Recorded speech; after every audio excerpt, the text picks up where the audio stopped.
మీ ఎలాంటి వ్యాపార ప్రకటనలకైనా వెంటనే మా ఛానల్ సంప్రదించండి. అందరికి నమస్కారం, నేను శిరీష. ముందుగా అందరికీ శ్రీ పరాభావనామ సంవత్సర ఉగాది శుభాకాంక్షలు.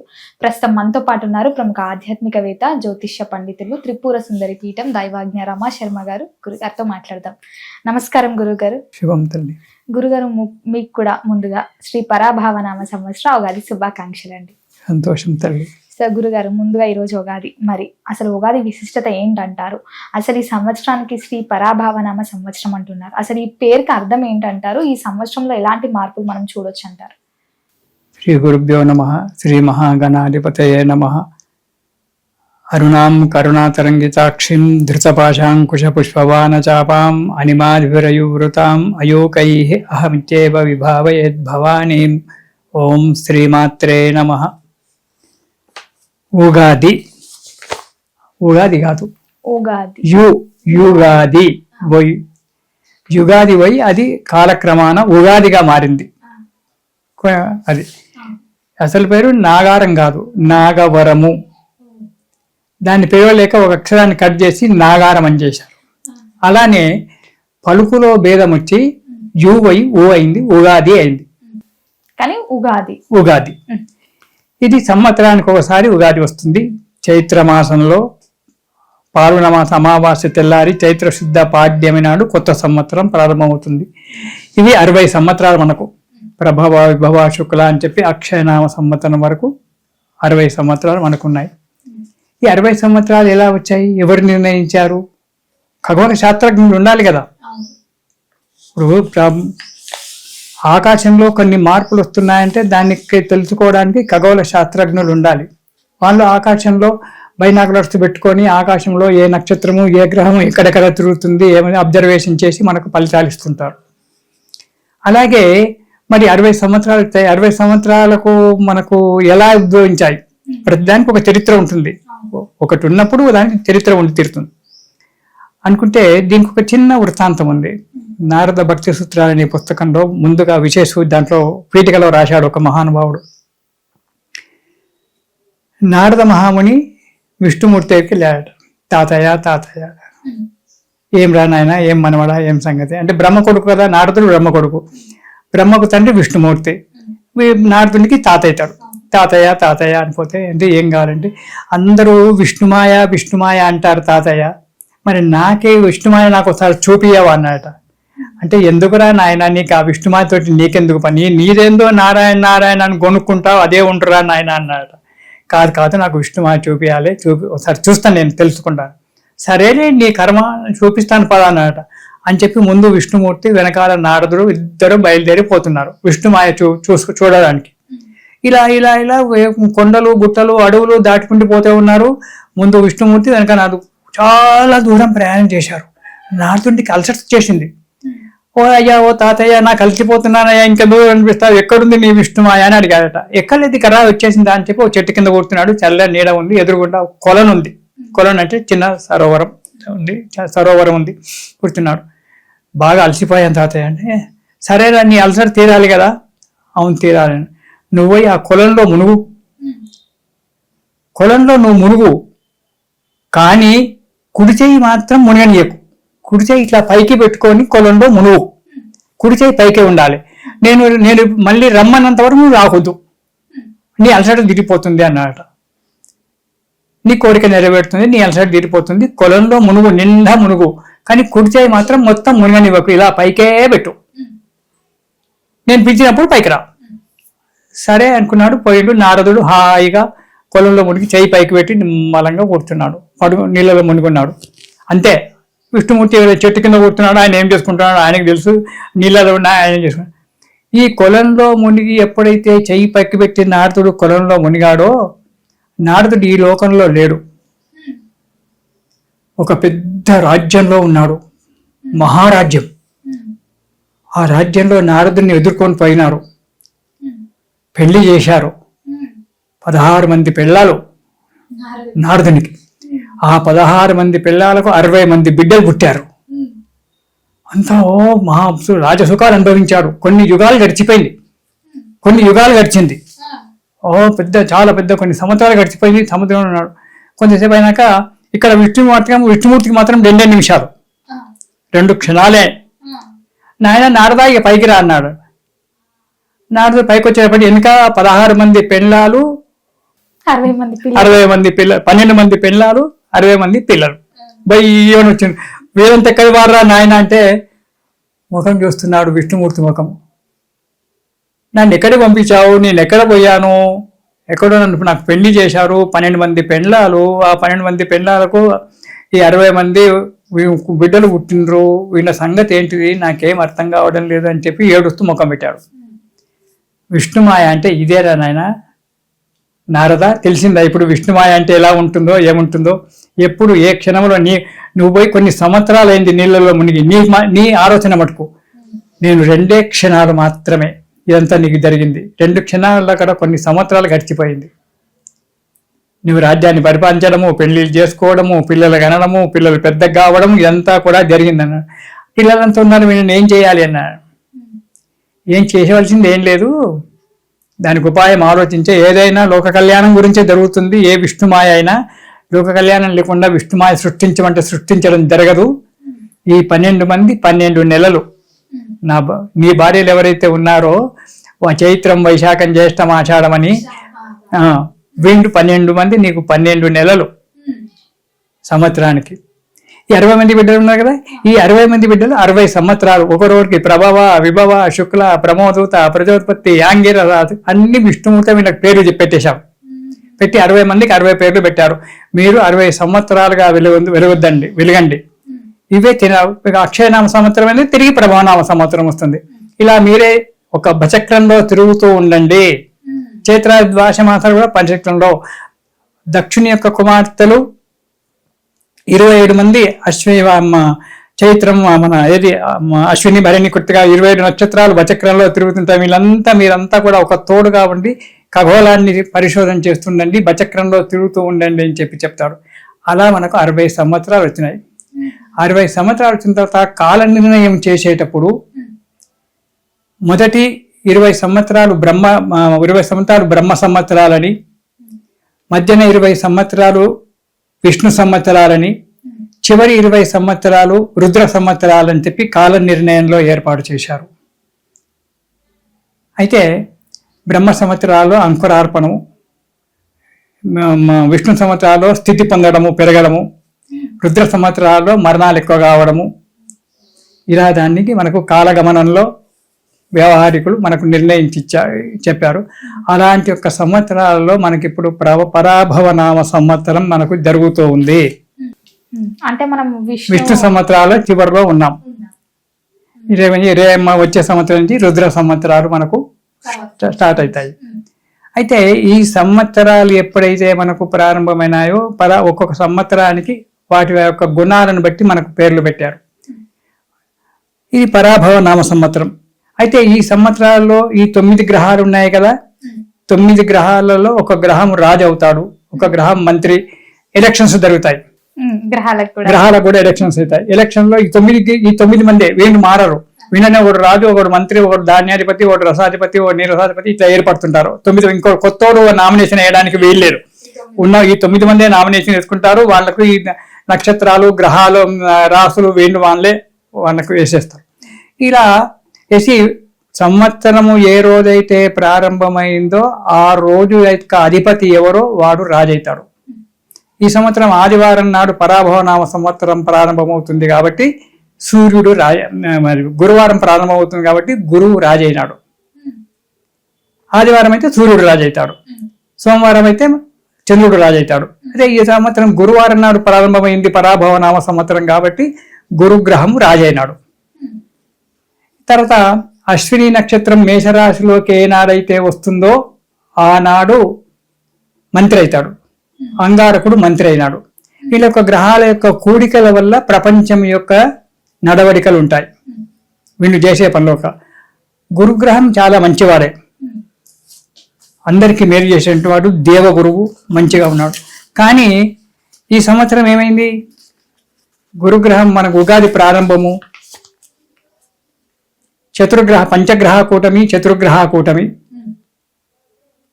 కాలసర్ప యోగంలో మన పరాభవనామ సంవత్సరం ప్రారంభమైంది. కాలసర్పయోగంలోనే పరాభవనామ సంవత్సరం ఆరంభం.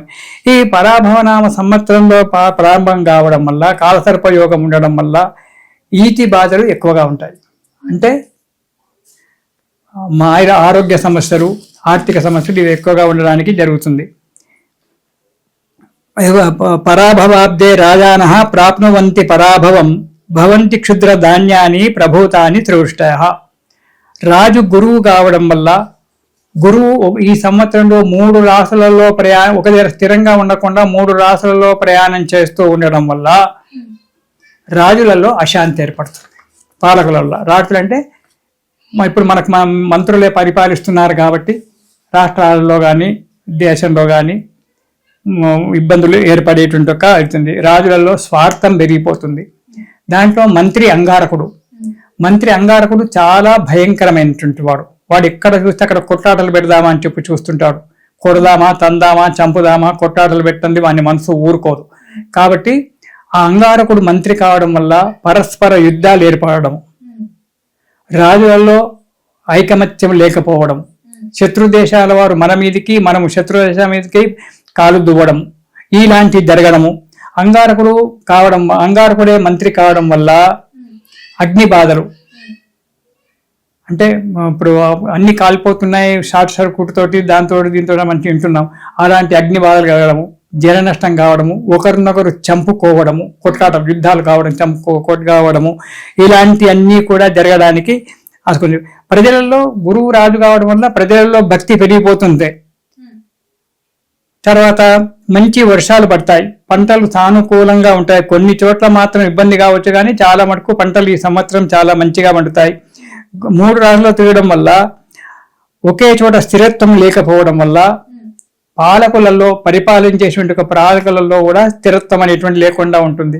నువ్వు ఇన్ని రోజులు నువ్వు మంత్రి పదవి చేశావు, ఇక్కడి నుంచి నువ్వు పక్క తిరుగు, నేను చేస్తాను సీఎంగా, వాళ్ళ దాంట్లో పోట్లాటలు రావడం, లేదా మధ్యాంతరికమైనటువంటి ఎన్నికలు రావడము, రాష్ట్రాలు పడిపోవడము, ఇలాంటి జరగడానికి ఆస్కారం ఉంది. దానివల్ల అంతేకాకుండా చంద్రుడు సేనాధిపతి అయినాడు. మంత్రి దుర్మార్గుడైనా రాజు మంచివాడే, సేనాధిపతి మంచివాడే, ఇద్దరు చల్లని వారు, ఇద్దరికి మంచి మిత్రత్వం. కాబట్టి ఈ చంద్రుని యొక్క సలహా వల్ల, అంటే హోమ్ మినిస్టర్ వల్ల, సలహాల వల్ల మంత్రి తగ్గి ప్రజలకు సహాయం చేయడానికి ఆస్కారం ఉంటుంది. పిఎం ఏమో అంగారకుడైనాడు, కానీ హోమ్ మినిస్టర్ మాత్రం చంద్రుడైనాడు. చంద్రుడు తెల్లనివాడు, మంచివాడు కాబట్టి పిఎంకు మంచి సలహాలు ఇచ్చి, ఈ విధంగా మనం నడిచినట్టయితే ప్రజలలో మన బలం ఉంటుంది, ప్రజలకు మేలు కలుగుతుంది, మనకు కూడా బలం ఉంటుంది అని చెప్పి వాళ్ళకు న్యాయ సలహాలు చెప్పి ముందుకు తీసుకెళ్లడం అనేటువంటిది సైన్యాధిపతి యొక్కది. ఇతర దేశాలతో యుద్ధం జరగడానికి ఆస్కారం ఉంది. అయితే సేనాధిపతి మంచి సలహాదారు కాబట్టి మంచి సలహాల చేత రాజ్యాన్ని నడపడం అనేటువంటిది బాగా ఉంటుంది. దీనివల్ల మేఘాధిపతి కూడా చంద్రుడే కావడం వల్ల కొన్ని ప్రాంతాలలో ఎక్కువ వర్షాలు పడతాయి. చెట్లు కుంటలు కొట్టుకుపోవడము, ప్రాజెక్టులు కొట్టుకుపోవడము చేయడం అనేటువంటి కొన్ని ప్రాంతాలు జరుగుతుంది. దక్షిణ ప్రాంతంలో మాత్రం తుఫాను వల్ల వర్షాలు పడడము, కొన్ని గ్రామాలకు కొన్ని ఇబ్బందులు కావడము జరుగుతుంది. మంచి ధాన్యం పండుతుంది. రసాధిపతి, నిరసాధిపతి గురువు కావడం వల్ల బంగారము, వెండి ఇలాంటి ధరలు పెరగడానికి ఆస్కారం ఉంది. ఏమంటే ముందే కొడి పెట్టుకో, ఇలాంటి జరగడానికి ఆస్కారం ఉంది. కాబట్టి వెండి బంగారం ధరలు పెరగడానికి ఆస్కారం ఉంది. ప్రమాదాలు మాత్రం ప్రపంచం అంతా కూడా జరుగుతుంటాయి. ఉప్పెనలు రావచ్చు, అగ్ని దోషాల వల్ల కావచ్చు, ఇతరత్ర దోషాల వల్ల కావచ్చు, జన నష్టము, ఆస్తి నష్టాలు ఎక్కువగా కలిగేటువంటి, ప్రజలలో వైషమ్యాలు రావడం, ఒకరి మధ్యన ఒకరి వైషమ్యాలు రావడం, ఇలాంటి జరిగి వాళ్ళే బాధపడుతూ ఉండడము, ఒకరినొకరు పరాభవించుకోవడము అనేటువంటి జరగడానికి ఆస్కారం ఉంది. అయితే మనం ఒక వైట్గా తీసుకుంటే మార్చి 19 నుంచి కుంభలగ్నంలో ప్రారంభమవుతుంది మనకు ఏది పరాభవనామ సంవత్సరం. ఆ కుంభలగ్నంలోనే త్రిగ్రహ కూటమి, మీనంలో చతుర్గ్రహ కూటమి, 30 జూన్ వరకు కాలసర్ప దోషము, 30 జూన్ వరకు కాలసర్ప దోషము, ఇవన్నీ ఉండడం వల్ల ఏ పరిస్థితి సక్రమంగా నడవదు. అన్ని రాష్ట్రాలలో ఏదో ఒక సమస్యతో బాధపడుతుంటారు. అరిష్టాలు ఎక్కువ అవుతాయి, అత్యాచారాలు చాలా పెరిగిపోతాయి, జన నష్టం పెరిగిపోతుంది. దక్షిణ భారతదేశంలో పిడుగులు పడడం అంటే మన దిక్కు మద్రాసు, కర్ణాటక, ఆంధ్ర ఇవన్నీ కూడా పిడుగులు పడడము, మన ఏంటి రాళ్ల వానలు అంటారు, శిలాపాత వర్షాలు పడడము అవుతుంది. సకాలానికి నైరుతి ఋతుపవనాలు రావడము, అధికమైన వర్షాలు నైరుతి ఋతుపవనం వల్ల రావడము. దక్షిణాది రాష్ట్రాలకు మనకు మాత్రం తుఫాన్ యొక్క ప్రభావం చాలా ఎక్కువగా ఉంటుంది. అక్టోబర్ 3 నుంచి డిసెంబర్ 27 వరకు ఉత్తర రాష్ట్రాలు, ఇక్కడ అయిపోయింది ఉత్తర రాష్ట్రాలు, నార్త్ ఇండియాకి పోయినట్టయితే అక్కడ అల్లజడులు, ఒకరినొకరు కొట్లాడుకోవడము, చిన్న సమస్యను పెద్దగా చేసుకొని బాధపడము, అగ్ని ప్రమాదాలు, ఆస్తి నష్టాలు, భూకంపాలు. కొంత ప్రశాంతత చేయడానికి మంత్రి రాజు వీళ్ళంతా ప్రయత్నం చేసినా ప్రయత్నం కాకపోవడము, యుద్ధ భయాలు ఏర్పడము, యుద్ధానికి కాలు దువ్వడము, పక్క దేశాల వారు ఇలాంటి జరగడానికి ఉంది. 2027 జనవరి 1 నుంచి ఏప్రిల్ 5 వరకు సింహరాశిలో కుజస్తంభన యోగం జరుగుతుంది. మళ్ళీ కుజస్తంభన యోగం వల్ల గురు శనుల యొక్క కలయిక వల్ల ప్రకృతి వైపరీత్యాలు అప్పుడు ఎక్కువగా ఉంటాయి. 2027 జనవరి నుంచి ఏప్రిల్ వరకు ప్రకృతి వైపర్యాలు, ఎక్కడ ఏమి జరుగుతుందో మనం చెప్పలేం, ఎప్పుడు ఎక్కడ ఏమవుతుందో మనం చెప్పలేం. ఈ ప్రకృతి వల్ల అధికమైనటువంటి వర్షాలు పడి జనాలకు ఇబ్బంది కలిగి తినడానికి ఆహారం లేకుండా తాగడానికి నీళ్ళు లేని ఒక పరిస్థితి కూడా ఏర్పడడానికి రాబోంది. అందుకే పరాభవ సంవత్సరంలో జనాలకు పరాభవమే అనేటువంటి ఒక సూచనలు మనకు గ్రంథాలలో, ఇతరత్ర గ్రంథాలలో దీంట్లో మనకు చెప్పుకుంటూ వచ్చాడు. కాబట్టి ఈ పరాభవ సంవత్సరంలో పాలకులు ఓపిక, అంటే పరిపాలించే వాళ్ళు ఓపికతో ఉండాలి, ప్రజలు కూడా ఓపికతో ఉండి, గురువు రాజైనాడు కాబట్టి ప్రజలలో దైవభక్తి ఎక్కువగా పెరుగుతుంది. కాబట్టి యజ్ఞయాగాదులు, దేవాలయాలు, యజ్ఞయాగాదులు ఇవన్నీ చేసి, యజ్ఞయాగాదులు చేస్తే శాంతి అవుతుంది అంటే శాంతి అవుతుంది. సరి అయినటువంటి ఒక బ్రాహ్మణులు సరి అయిన ఒక విధానం చేత హోమాలు చేసినట్టయితే తప్పకుండా ఈ గ్రహాల యొక్క పొజిషన్ తగ్గుతుంది, దేశంలో శాంతియుతంగా ఉంటుంది. ఎందుకుండదు? చేసేవాడు మంచివాడైతే చేయించేవాడు కర్త కారయిత చేయవన్నారు. చేసేవాడు మంచి విద్వాంసుడు కావాలి, ఖర్చు పెట్టేవాడు మంచి హృదయం ఉన్నటువంటి వాడు కావాలి. ఈ ఇద్దరు ఒకటే మానసికమైన పరిస్థితిలో ఉండి మంచి విద్యావంతుడు, మంచి వేద పండితుడు కనుక యజ్ఞయాలు హోమాలు చేయమంటే వర్షం పడమంటే పడుతుంది, వద్దంటే ఊరుకుంటుంది. హోమాలకి అంత శక్తి ఉంది. కానీ ఏదో డబ్బు కాశపడి చేసే బ్రాహ్మడు ఉండొద్దు, వేలేక ఖర్చు పెడుతున్నా అనేటువంటి ఒక యజమాని ఉండకూడదు. ప్రేమతో ఇద్దరి యొక్క మనసు ఒకే రకంగా ఉండి సంతోషంగా ఖర్చు పెట్టేవాడు కావాలి. అదేవిధంగా మంచి మనసుతో చేసేటువంటి ఒక యాజ్ఞికుడు కావాలి. అప్పుడు జరుగుతుంది, జరిగింది నా కళ్ళ ముందు నేను చూసినటువంటి ఒక వ్యక్తిని, చేసినటువంటి ఒక వ్యక్తిని నేను. కాబట్టి అలాంటి యొక్క యజ్ఞయాగాదులు అవన్నీ కూడా చేసుకుంటే ప్రజలు సుఖశాంతిగా సంతోషంగా ఉంటారు. ఈ ఉగాది అందరికి కూడా యుగాది అయ్యి, ఉగాది అర్థం వేరు, ఉగాది అయ్యి మనశ్శాంతినిస్తూ సంవత్సర కాలం వరకు, మళ్ళీ వచ్చే సంవత్సరం వరకు అందరం కూడా సంతోషంగా ఉండాలి, సామరస్యంగా ఉండాలి. ఉగాది నాడు మంచిగా కొత్త సంవత్సరం కాబట్టి తలంటి స్నానం చేసుకొని, అంటే ఎలా అభ్యంగన స్నానం అంటారు. శివరాత్రి నాడు ఒట్టిగా తల మీద నీళ్లు పోసుకుంటారు నాయన అని చెప్పాను, షాంపూ కూడా పెట్టుకోకుండా. కానీ ఈనాడు అలా కాదు, ఉగాది నాడు అభ్యంగన స్నానం, తలకు నూనె పెట్టుకొని హాయిగా తల స్నానం చేసి కొత్త బట్టలు కట్టుకొని, ఆ రోజు కొత్త సంవత్సరం కాబట్టి కొత్త ధాన్యాలు వస్తాయి, కొత్త పంటలు వస్తాయి మనకు. కొత్త పంటలలో హాయిగా షడ్రసాలు, మామిడికాయ, కొత్త మామిడికాయ, కొత్త చింతపండు, కొత్త ఉప్పు, పులుపు, కారం, వేప పువ్వు, కొత్త వేప పువ్వు, అప్పుడు తప్పితే ఉండదు, వేప పువ్వు, అందులో గసాలు,